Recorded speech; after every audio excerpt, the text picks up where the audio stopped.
Hello, Spectrum Women fans. It is I, Becca Lory Hector, here, back with another installment of Asking Spectrum Women. Hi. Happy March. This is the March installment, you guys. I can't believe it. We are like just at about a year or so when this whole pandemic came out thing, and when all the lockdowns started and all of that. So that's crazy, isn't it? Isn't that nuts? I don't know. I was just thinking about that. Thought I'd share. All right. I am ready, of course, to answer your hot topic questions that you have sent me, as this is our monthly Q&A. And so I'll just begin. I really hope that you guys enjoy my answers, my attempt at answering some of your questions, and I do hope that they're helpful. So let's get going. Here we are. All right. First question. How can I stop falling prey to small-minded, toxic people who play head games with me and rob me of my equanimity? Why do I never see them coming? When will I ever learn to not be so naive? And how do I stop being pissed off with myself for allowing myself to get duped yet again? Great question.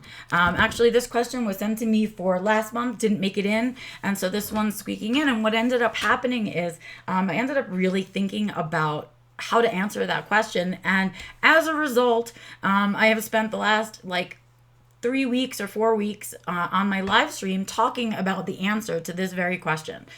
Because what got me thinking about, if I'm going to give this advice about how do we not fall victim to this? How do we do that? Part of it is that we need to first recognize toxic people. And what I realized was that in doing some research is that all of the information out there about recognizing toxic people is, of course, built for a neurotypical brain by a neurotypical brain. And that doesn't help us as autistics. We don't seem to see those things. And so much so that I went through an article that talked about toxic behaviors, the behaviors of toxic people, and talked about how we don't see those things. And then actually, I just finished doing another live stream which talks about our now new compiled list of traits that I think autistic people can use to find the toxic people in their life. And so what I'm going to say is my answer to this question is head over to my YouTube channel, which is YouTube, Becca Lory Hector, or whatever it is. You search my name, my YouTube will come up. I'll stick it. It's usually in a link in the description anyway. You can just go to the description of this video and click the link, and you'll find 3 videos, part 1 and part 2, the murky waters of toxic people, as well as a third part, which is called identifying toxic people as an autistic. Those 3 live streams are the answer to this question. But the piece that we didn't really talk about is how to break that habit of that negative self-talk. So what happens for us is that because the behaviors that toxic people display aren't things that our brain necessarily picks up, we miss toxic people all the time. And so it's not something that we should be mad at ourselves for. What we need to do is figure out a way to find these toxic people in a way that does work for us. And that's what we've done. And so what you need to do is make a habit of trying to identify the toxic people in your life earlier, right? And how to find them, right? And that's part of not falling victim to them. And the other thing is, remember that they're doing this with intention of fooling you. I mean, the part of it is the falling for it, is that the people fall for it. So it's to know that they are out there doing that manipulation. And if you fall for it, that's not your fault, right? What is in control is how you recover from those fall downs with people, how you get back up from that falling for it yet again. So we have to get better at figuring them out. And we also have to remember that it's not our fault if we fall for it. That's my 2-sided answer to it. Other than, please go over and check out those 3 live streams, because that was a really in-depth answer to this question. Okie doke. Moving right along.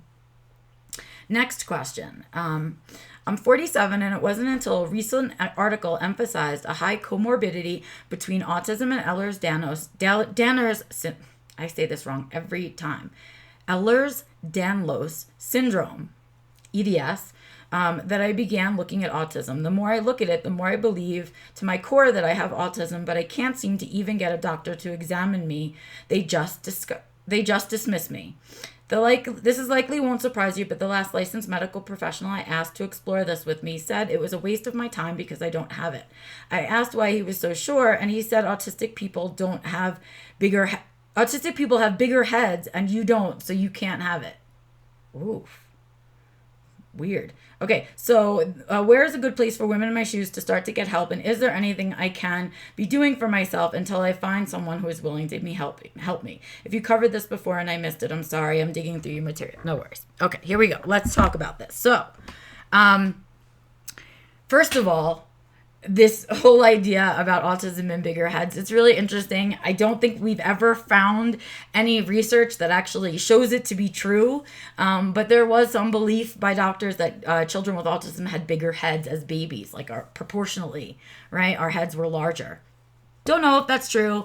I don't really think it is. We haven't really seen it become a truth and a way to look at autism in any way. So I'd kind of let that one go, and I would really let that medical professional go. Wow, what an old way of thinking. So here's a couple of things that I have to say about this. No, I'm not surprised. And we hear this kind of dismissive behavior from medical professionals all the time. Here's the deal. Medical professionals do not diagnose autism. We are either looking for someone who does anything with neurology, maybe might be diagnosing autism, but mostly we're looking at psychiatrists and psychotherapists that are doing the evaluations and the diagnoses. So my first thing for you is stop going to medical professionals. Just stop. That's not where you get your diagnoses from anyway. And so many of them, as you can see, don't continue on with education and keep up with the changing of times, whereas therapists and psychiatrists really must. The next thing that you're going to be looking for when you want to pursue this in terms of a diagnosis is to look for someone doing your evaluation that has experience diagnosing both adults and women. That is what you're looking for. That is really, really important. If they don't have that experience, likely they will miss you. Okay, and it'll be a waste of your time and money. So that's the other thing that you're looking for. Places to begin. First of all, I would tell you to begin and first really decide whether it would be impactful for you to get a formal diagnosis. So in adulthood, when we get a formal diagnosis, it's not usually covered by insurance, which means it's out-of-pocket pay and very expensive. And the other piece of it is there's not really much that you get back from your diagnosis. So there's not much out there in terms of support for adults that you'll really be receiving for what you've paid for this formal diagnosis. I really recommend a formal diagnosis in adulthood if you as a person need it, meaning if you need it for yourself. So a lot of people self-diagnose. I think right now in the world, self-diagnosis is absolutely valid. There is not enough reason and cause and not enough money in the world to necessarily make it so that a diagnosis is accessible to everybody, okay? And it also doesn't get you much these days. Until it does, I really don't know that it's necessary to get one. Did I get one? Yes, I did. Why? Because I didn't trust myself anymore. By the time I had stumbled upon autism as a possible cause for a lot of the struggles in my life, I no longer trusted myself. And so even though I believed it to be true, I needed the reassurance of hearing it from somebody else. I needed the reassurance of that diagnosis. And so it was worth it for me. And it was really expensive. So think about that part too before you go ahead and chase a diagnosis. Sorry, my dogs are barking. There they go. Somebody must be home. Maybe. I don't know. Apologize for that. Anyway, so that's the other part of diagnoses. What I would tell you to do is head out and look for your fellow autistic women. We are out there. The place to start would be right here, spectrumwomen.com. We have lots of articles, lots of people you can talk to, lots of mentors you can reach out to, and plenty of information to get you started right at the Spectrum Women website. Other places you can look is the Autistic Women and Non-Binary Network. They have great information for women. I don't know where you're located. So if you're in the United States, I would say those are the resources that I would stick to. Thinking Person's Guide is also another great place you can head to when we're talking about early diagnosis. Look for us. We're out there. We have the group Spectrum Women Connect on Facebook that you can reach out to your fellow autistic women there as well. But I do a little thinking about that diagnosis before you rush off to get it. But I also would absolutely ignore all of the medical professionals that have blown you off thus far. I would just ignore them, and head out and do your own research. So that's my advice around that. I hope that helps. If you need more information, of course, you have my email, and you're more than welcome to reach out, of course, for more resources, more specific to where you live or something like that, because I don't have that information. Here we go. Moving on. Okay, a question about friendships. I'm really struggling with this one in a grieving sort of way. Realizing the long-term friendships that I have are based on me not being me. That they were formed as a result of me morphing into them and being a follower. Me being just desperate to be accepted and liked. Now, as I am becoming more authentic and open about my identity and what I like and don't like, I feel my friends pulling away. It makes me scared that I will lose them. I revisit my beliefs that I am bad for not trying hard enough and that I'm a bad friend. I feel sadness and a sense of loss and grief, realizing that my friends like the fake me better than the real me. My question is, how do I process through this space in a healthy, non-judgmental way, not demonizing them or myself for what it is? I tend to get tripped up and revert back to old thinking patterns. Love this question. Okay, here's the deal. When we decide to get on the change train, when we decide we are going to do things about our life, make changes, and accept ourselves for who we are, take in our diagnosis, and make changes surrounding that diagnosis and our authentic selves, change happens. It should be. You are evolving and changing as a person. What that means for the people around us is they either get on the change train and they love you for who you are becoming, or they don't get on the change train and they wave bye-bye to you, okay? And that's part of the journey. As we evolve, we grow out of and into friendships and relationships. And so, yes, is there a grieving process? Absolutely. Should you have to lose those friends? No, but you are going through a change and you are changing. And with that, that means that that camaraderie has to either evolve with you or it has to go. Right? That's part of the evolution. Are you allowed to grieve those friends? Yes. Are you allowed to be sad that they didn't decide to hang on for the ride? Yes. But that's not something that's in your control. That is their choice. Your choice is to decide who it is that you want to be, how it is that you want to be living, chasing this authentic self, right? And then you get to decide who gets to come along for the ride. And somebody who is not prepared to evolve with you is not somebody that you need along for the ride. You get to not necessarily dismiss them, but I would say section them off to an outer part of the bubble, right? Because they are not, and here's the key, they are not in alignment anymore with the life that you want to be living and who you want to be, right? And what happens to everything that's not in alignment with who you want to be and the life that you want to be living is it goes by the wayside as you are pursuing this authentic self. Right? And that may mean people, that may mean situations, environments, where you get your hair cut, all kinds of other things can be changing. And what you have to remember is that these things need to stay in alignment with you as you are evolving. You are the thing that's in motion and changing, not these other things or other people. So as you're evolving, they are either along for the ride and on the change train or they're not. And that's the piece that you need to be thinking about.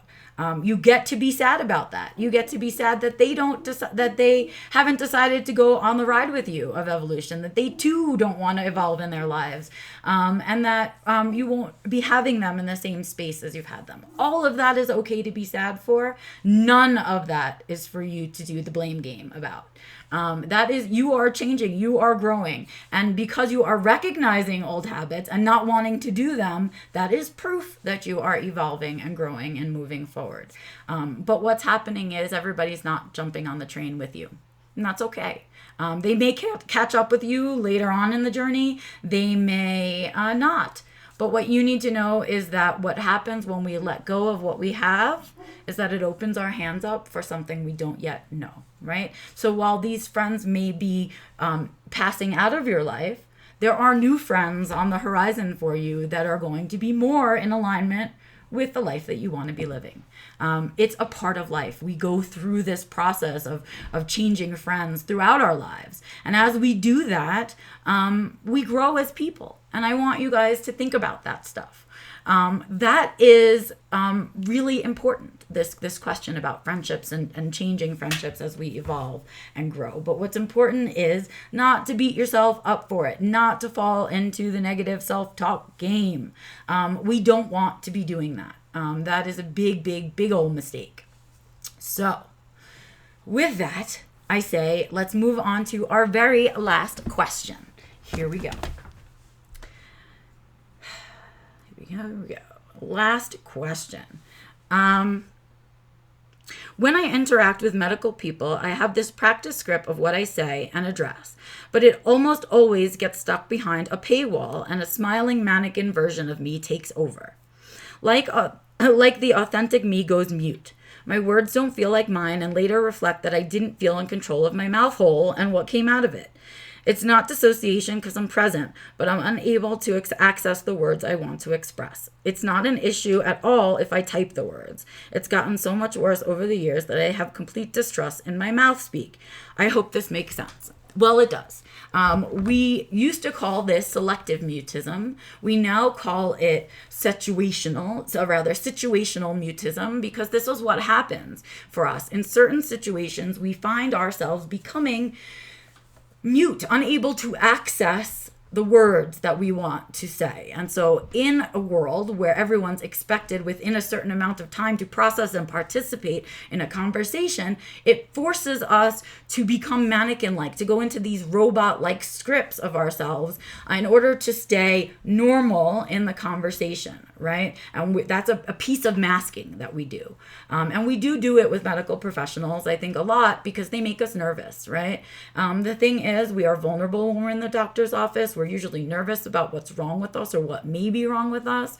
And we are dealing with people who are usually in a hurry. They're always in a hurry. Their clients are always waiting. Everybody's always wanting them to be pulled in different directions. And so we feel like we need to be able to communicate our needs in the medical world fast as well. And that puts even more pressure on us. In addition to that, many of us already have had trauma in a medical setting. And so we bring that PTSD type feelings of trauma with us to every time we have another situation with a medical professional. So there are a couple of things you can do to get around this. I find them helpful. One is the fact that you already noticed that it doesn't happen for you in terms of texting. So you can do a couple of things. You can type up a letter that says the things that you want to say and bring it with you. You can rely on some more of your text to communicate, right? You can write things down for yourself and read from your texts, right, to the doctor as an answer. So you can pre-answer some things, right, and read from those lists.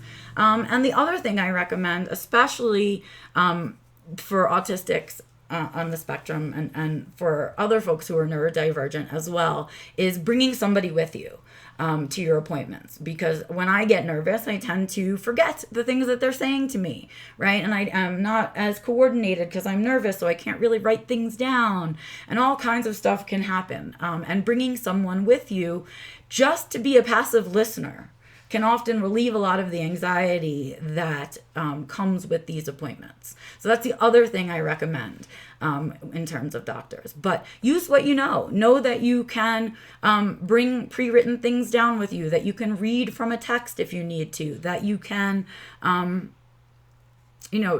use that ability that you have to prepare a little bit. And know that the anxiety is going to come, so that when it does come, you use your tools. Right? So when it arrives, you don't forget, yes, I've written it down. I did things to prepare for myself, and I'm allowed to read off of this text if I need to. Those are things you can do for yourself, so that we don't become this passive kind of along for the ride person and just trying to get out of the doctor's office, because that's how we deprive ourselves of the best care possible. So those are some of my suggestions for dealing with that medical situation. If you need more suggestions, please feel free to go ahead and email me. I will do my best to provide you with some more resources. And that's it for me, you guys. That is March Asking Spectrum Women. I, as always, will need your questions for April. So please feel free to comment with your questions wherever you see this video, or email me directly at info@beccalory.com. I collect your questions and I get to them in the order that they appear to me. So go ahead and send me your questions for April, because I'm already collecting, right? Because it'll be here before we know it. So you guys go ahead and have an amazing March. Do what you do. I hope that the answers to your questions have been helpful. And if you have any more, please send them my way. Have a good one, you guys. I'm Becca Lory Hector, and I am out of here.